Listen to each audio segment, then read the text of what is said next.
It's a movement like they haven't seen before. I must tell you that just before I got off the plane, a bomb went off in New York, and nobody knows exactly what's going on. But boy, we are living in a time.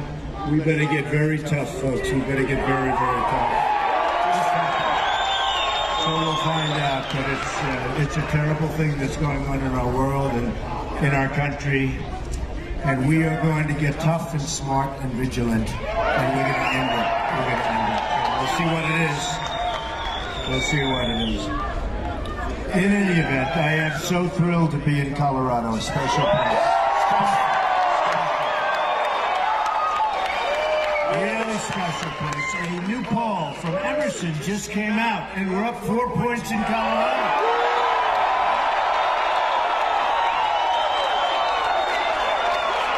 And we haven't spent any money on advertising yet. That's even better. You know, in the old days, if you could be up and have a smaller crew and spend no money, you were considered a genius. Today, if you don't spend a lot of money and don't have a big crew, they say, oh, he's not spending a lot of money. But we're going to spend a lot of money in Colorado because we're going to take Colorado. We don't want to take any chances, all right? We don't want to take any chances. So Reuters has just projected a win for us in Florida. We're going to win in Florida. And we're up in Ohio. And we're up in Iowa. We're up 8 points in Iowa. Up 4 or 5 points in Ohio. And amazing people. We look at what's going on with our manufacturing being sucked out of our country. We're not going to be having that happen long, folks. Not going to happen long. We're up in North Carolina. We're up in many, many polls nationwide. The Los Angeles Times has us up 6 points nationwide. So we're good. We're good. In other words, I think we're going to win, is what I'm saying. You know, they call this a movement. And all over they're talking about it as a movement. Bill O'Reilly said one of the great phenomena he's ever seen. Actually said it's the greatest political phenomena he's seen in his lifetime. But I'll tell you something. It doesn't mean anything if we don't win. We got to win. It's going to be a victory for the people. It's going to be a victory for you, all the way in that corner over there. Boy, a lot of people here. This is a big hangar, and it's full. Big hangar. And I appreciate it. Starting in 2017, anything we dream of for our country will be achieved. It's going to be achieved. It's time to start thinking of dreaming big. We don't dream big anymore in this country. Bigger than all of those petty politicians that don't have a clue. Believe me. Our plan begins with economic prosperity. My economic agenda can be summed up in 3 very beautiful words. You know what they are? Jobs, jobs, jobs. We're going to have a massive tax reduction, big league tax reduction for working and middle-class families. We're going to reduce, and this is so important, reduce job-killing regulations and raise your incomes way up high. We're going to keep our good jobs. We have bad jobs. We're going to keep we're going to get our good jobs back. They've been sucked away. We're going to renegotiate our disastrous trade deals. Now, that doesn't mean, you know, these press, they are so dishonest. I'm all for trade, but we want good deals. We don't want bad deals.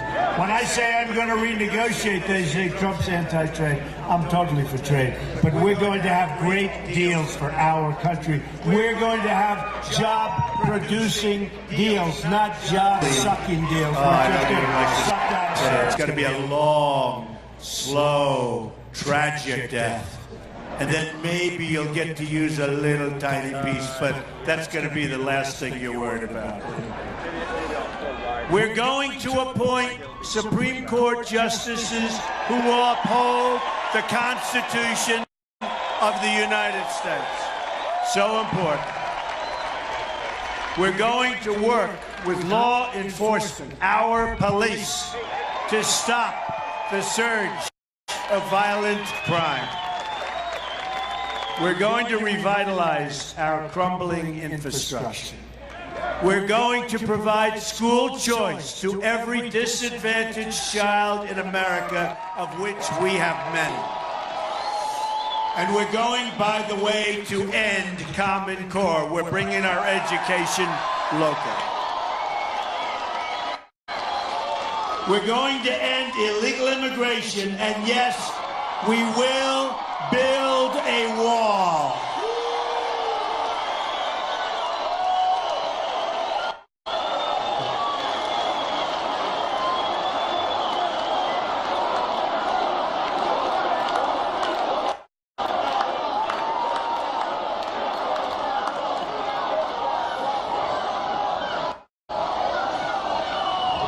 We're going to build the wall. And you know what? They don't know it yet, but they're starting to get the idea. And they're great people, and they have very good leaders, much smarter than our leaders, believe me. But Mexico will be paying for that wall, okay? They will be paying for that. We know that. We're going to keep the terrorists out of our country and apply new screening standards, 100%. To admit people that love our country and want to love our country, and people that want to love our people. We're going to defeat ISIS and radical Islamic terrorism. We're going to rebuild our badly depleted military, the greatest people on earth. But we gotta build, we have to rebuild our military. It's depleted. Our fighters are 18 years old in some cases. They go out to replace parts. They go to the airplane graveyards to get parts because they don't make them anymore. They go to museums to take parts off planes. These are fighter jets that we have right now. You've seen it. It is terrible. This is not the United States of America, folks. And we're going to remember those three very famous words: peace through strength. That's what we're going to have. And hopefully we won't have to use our strength so much, but we need it, maybe more than ever before. In all things, it's going to be America first. America first. You don't hear that anymore. You don't hear that anymore. You go out and you see these trade deals, and it looks like we're doing the deals for other countries. Correct. Correct. Correct.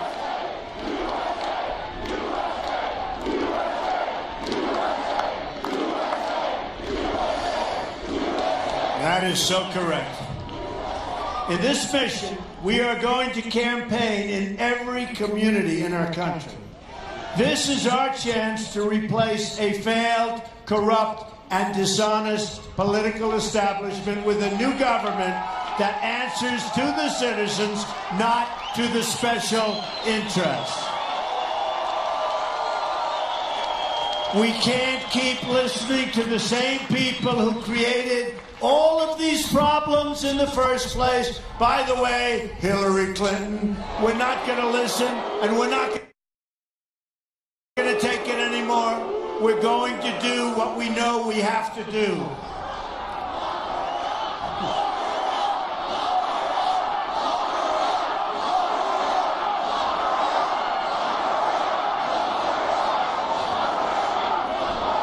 That's why I'm proud. And by the way, when you say that, let's just win on November 8th, okay?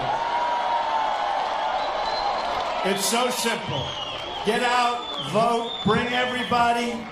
If you're feeling horrible, just horrible, if you're sick, you're really sick, you can't get out of bed, I don't give a, you know what, I don't even use that word anymore.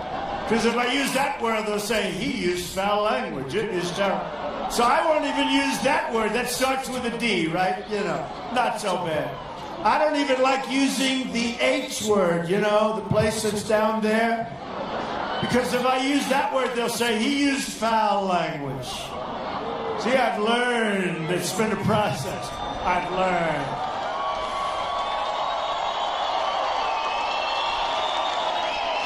But that's why I'm so proud to have the endorsement of the people who actually on the ground, they're on the ground, they know what needs to be done, not the insiders from Washington, D.C. They know what has to be done too, but they'll never do it because they're working for themselves. I see a mosquito. Right now, I don't like mosquitoes too much. Get out of here, you mosquito. I never minded mosquitoes. Now I'm not loving them, I must be honest. This week, I was honored to get the endorsement of 17 recipients of the Medal of Honor.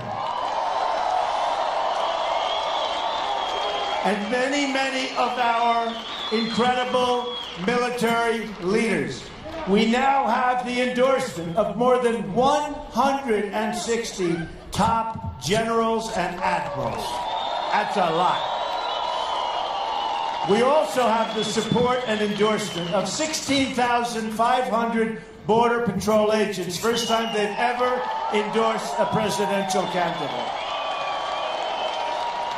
Earlier today, I had a chance to spend some time with the victims of illegal immigrant violence, and this is violence. These are great people of all races and all backgrounds. They're all united by one common fact. Their government failed them in its most basic duty. They just, and I have to tell you, it was so sad, and maybe some of you saw it today, it was on television, but we received the endorsement of the nation's largest police fraternal order. It's called the Fraternal Order of Police. And we talked about it this morning. If you would see these people who lost their daughters, their sons, their husbands, their wives, to the most violent people, you would say that when I first came out and I started talking about trade deals and I started talking about energy, but I started talking about illegal immigration, you would say, boy, oh boy, was he right about that. And we're going to stop the crime. We're going to stop the drugs from pouring across our border and poisoning our youth. And you have the same problem right here. We're going to stop that problem. Not only our youth, by the way, many, many people are being poisoned by what's pouring across that border. So we're going to stop it, and we're going to stop it cold. Last night in Fort Worth, Texas, a newly commissioned officer in training and his field officer were shot while responding to a possible suicide. Also last night in Philadelphia, a 19-year police veteran was shot 8 times. The police commissioner said it was a miracle that she wasn't killed. She. Also, another officer who formerly served for 33 years in the Philadelphia Police Department was shot numerous times.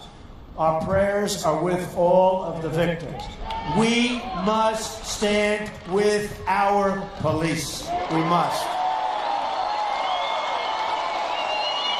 And I'm so greatly honored to have the support of our local law enforcement and all law enforcement. We have such incredible law enforcement support. Our men and women in military uniform, unbelievable support, and the support of firefighters, paramedics, and so many other public servants. We have got support. I'll tell you what, folks. I'm looking and I'm seeing every place we go, we have crowds like this. Every place. We just left. We were in Texas. We were in Oklahoma. Every place we go, we're having crowds like this. There's something special going on. We're going to take.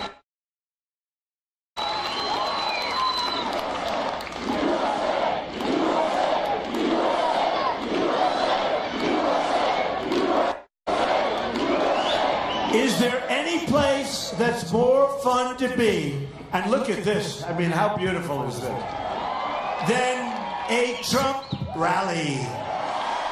No place safer. And there's no place safer, that I can tell you. A lot of love, there's a lot of love. I just want to tell you this, and I mean this from the bottom of my heart, it's November 8th. If we win, win, not me. We win. I'm the messenger. I'm doing a good job as the messenger, but we all know what has to be done. And we are going to do something special, and I promise you this, I will never, ever let you down. You're not going to be let down. Not going to be let down.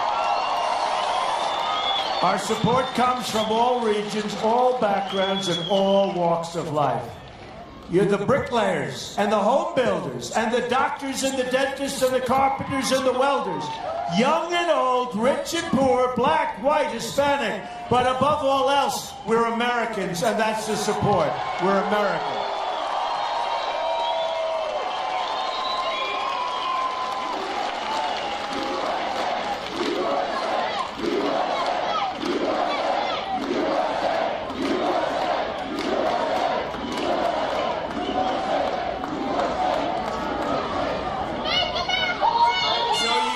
This word, and while my opponent, Hillary Clinton, how many years have we been saying this name? You know, I keep hearing that she wants to do this, she wants to do that. Where has she been for 35 years? She's been doing this. Where has she been? My opponent slanders you as deplorable,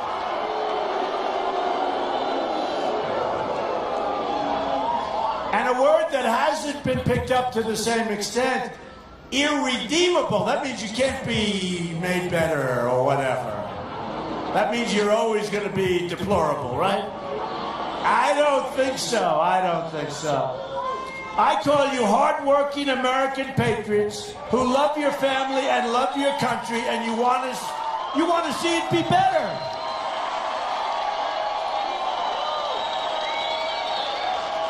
Hillary Clinton's comments, and they were angry comments. Did you see her making this? I was watching. I was starting to fall asleep watching, because it's hard to stay awake, let's face it. So I was starting to doze off, and then I heard the word deplorable. I said, whoa! And irredeemable, think of it. But her comments displayed the same sense of arrogance and entitlement that led her to violate federal law as Secretary of State, hide and delete 33,000 emails.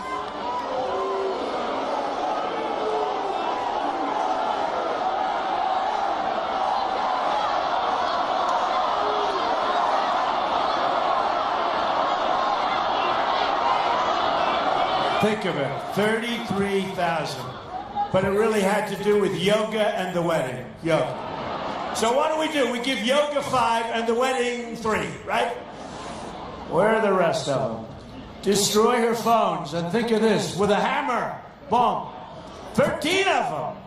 Put classified information in the reach of our enemies, lie to Congress, and sell government favors and access. Just sells government favors and access. It's the same attitude of arrogance and entitlement that explains why she has never taken accountability for the disaster she created in the Middle East. What you're seeing is largely a creation of Barack Obama and Hillary Clinton. Before she came into office, Libya was stable, Syria was under control, right? You just said it. Iraq was seeing a reduction in violence, and Iran was being totally choked off by sanctions. They were not going to make it. The group today, and you see it, today, we call ISIS. This is the group that was formed. We call ISIS, and it was close to being extinguished. Now, after Hillary, here's what we have. Libya, Syria, and Iraq are in total chaos. Iran is on the path to nuclear weapons and is becoming not a local power, but a world power. So fast. How fast is this taking? They were dying 2 years ago. Look what's happened. And remember, the $400 million in cash? Well, that turned out to be wrong. I'm sorry. It turned out to be $1.7 billion in cash. Now, can you imagine Can you imagine the scene of 1.7 billion in cash, different denominations? I mean, the whole thing is so... It wasn't 400 million, it was 1.7 billion. Who does this? Where are these people coming from? And now, you look at Iran and they're emboldened. They want to shoot down our airplanes. You see with the little boats going around our ships? You see that? And taunting, they're taunting. They feel emboldened after all of this. Oh boy, oh boy, oh boy. It's going to be so different, folks, I promise. Can you imagine the captain on the destroyer as they keep circling with these little boats? He wants to shoot them out of the water so bad. He was standing there like this, just looking, saying, what is going on? Where have we come and gone? ISIS is spreading everywhere and launching attacks against the West.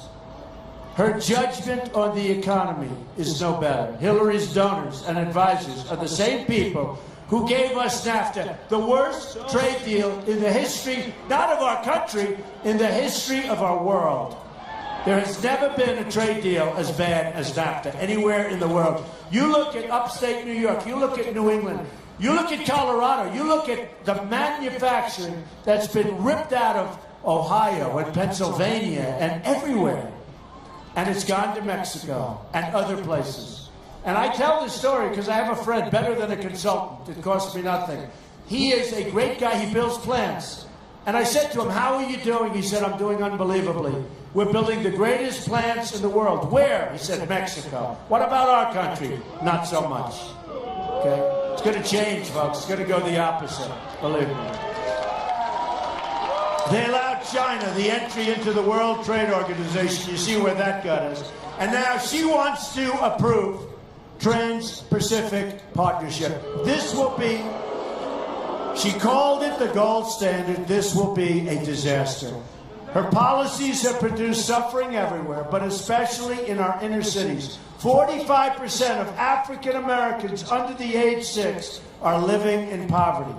58% of African American youth are not employed. More than 3,000 people have been shot in the city of Chicago since January 1st. Can you imagine? By the way, that's worse than Afghanistan. That's worse than these war-torn countries. It's more dangerous. The jobs are gone. The schools are failing. The communities are totally unsafe. And to the African Americans living in those communities, I say, vote for Donald Trump. What do you have to lose? What do you have to lose? I will fix it. I will fix it. I'll bring back your jobs and your security, and I'll fight for you harder than anyone has ever fought before. These cities have been run by the policies of Hillary Clinton and her friends. And I'm telling you, they're only getting worse. They're getting worse every time. She wants your vote, and then she said, see you, like, in 4 years. But hopefully we're not going to be worried about that.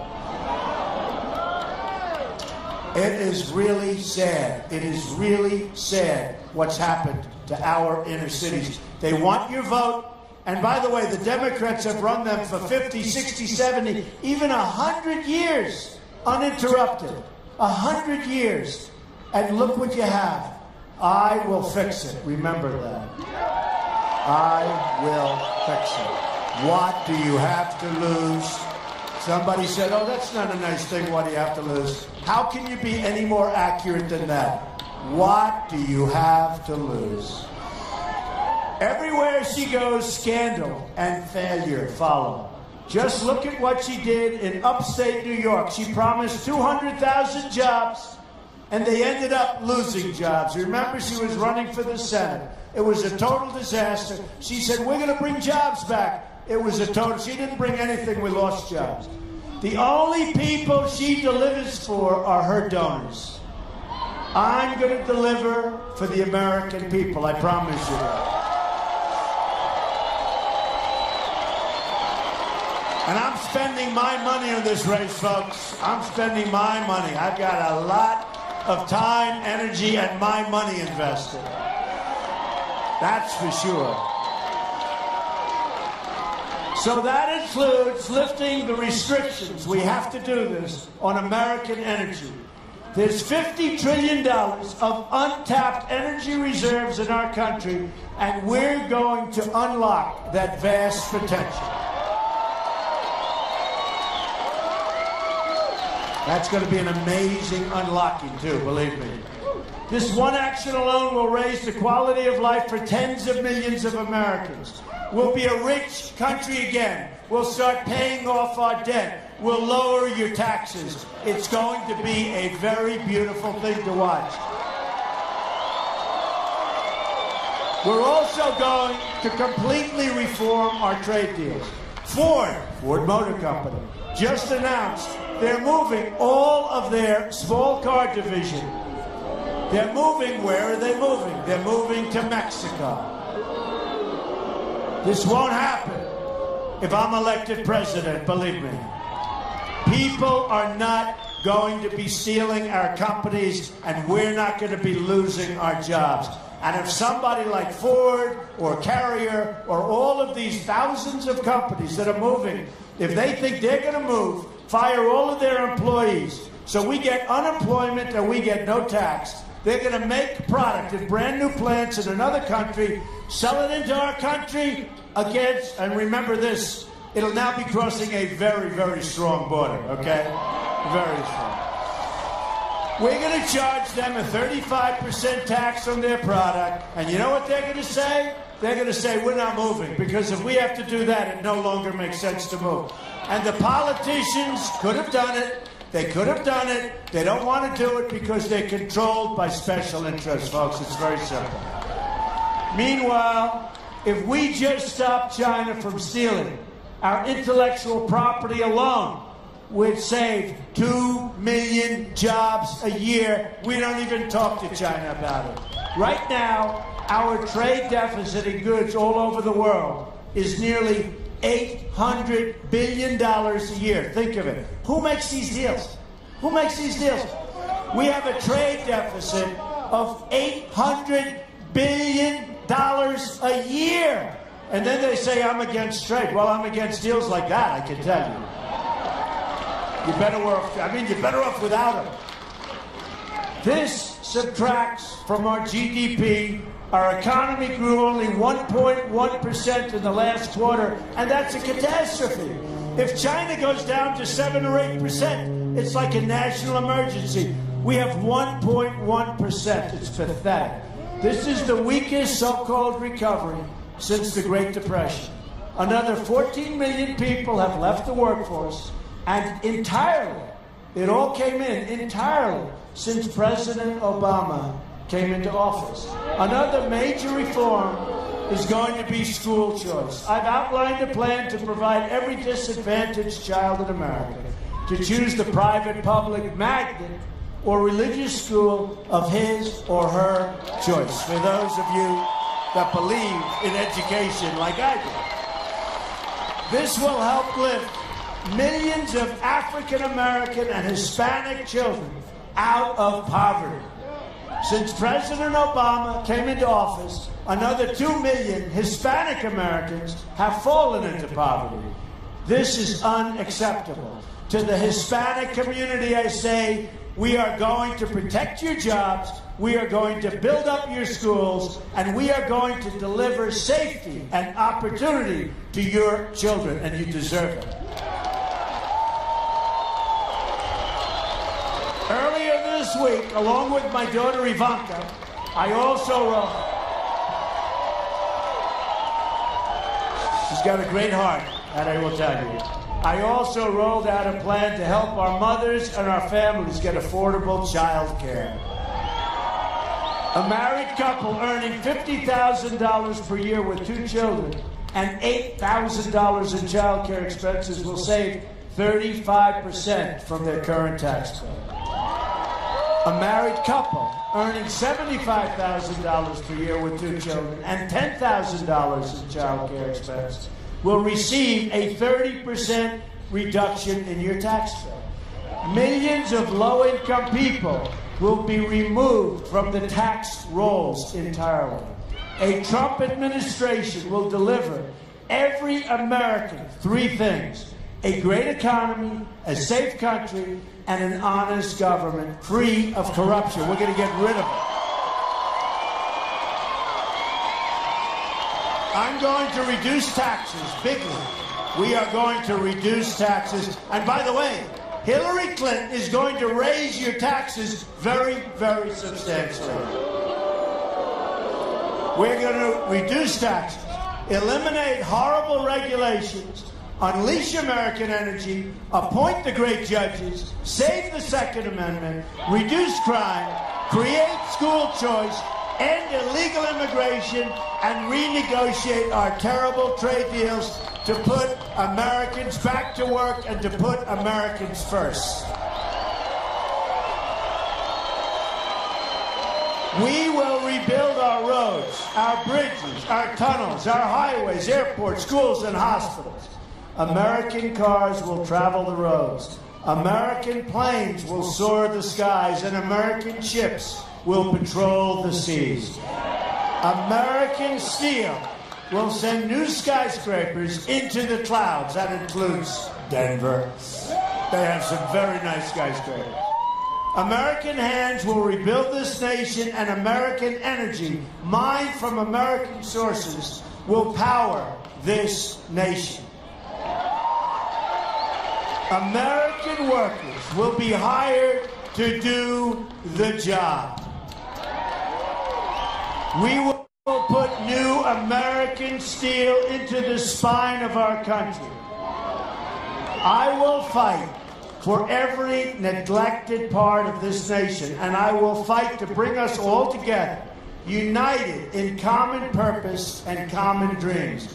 Imagine what our country could accomplish if we started working together as one people, under one God, saluting one American flag.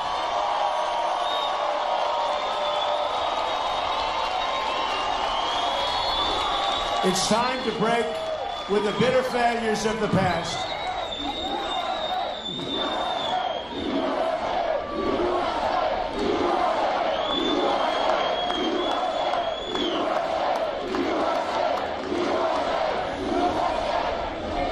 It's time to we have to break. We have to break with those failures. We have so many failures. You know, think of it. We don't win anymore, folks. Where do we win? We don't win. We don't win with crime. We don't win with schools. We don't win with trade. Our military's depleted. Our vets aren't being treated properly, and we are going to treat our vets properly.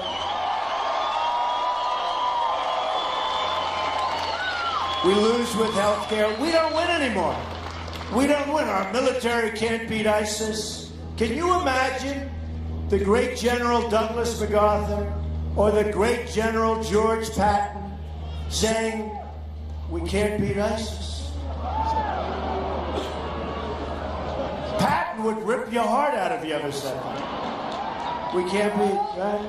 Can you imagine that, though? Can you imagine what they're spinning right now? They're watching.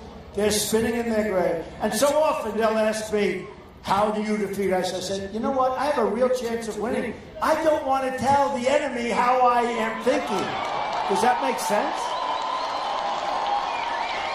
Can you imagine General Douglas MacArthur saying at a news conference, well, that's a very good question, Jim.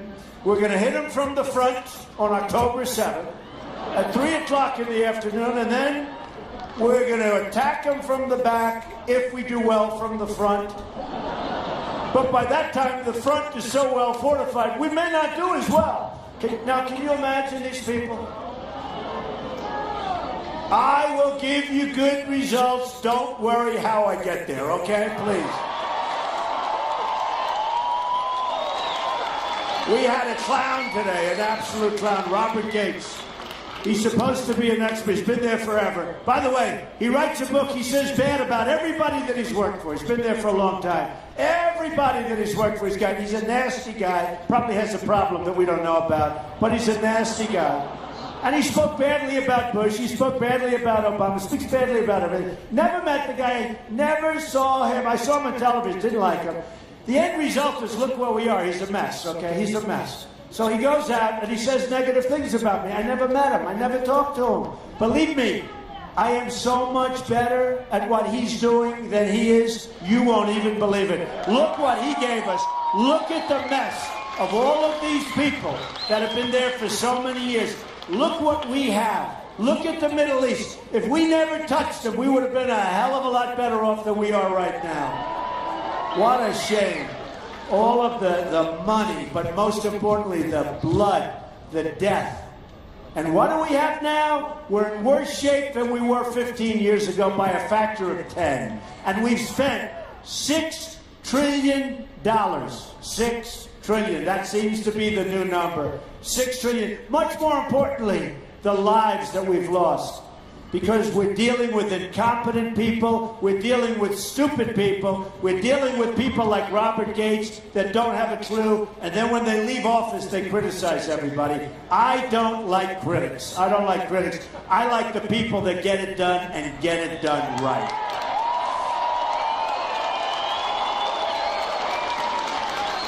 We need to embrace a new, inclusive, and prosperous future. We can do that. Jobs will return, incomes will rise, and new factories will come rushing back to our shores. That's what we have to have. Once more, we will have a government of, by, and for the people. We will make America wealthy again. We will make America strong again. We will make America safe again. And we will make America great again. Thank you. I love you. Thank you, Colorado. God bless you. God bless you. Thank you, Colorado. November 8th. November 8th. Thank you.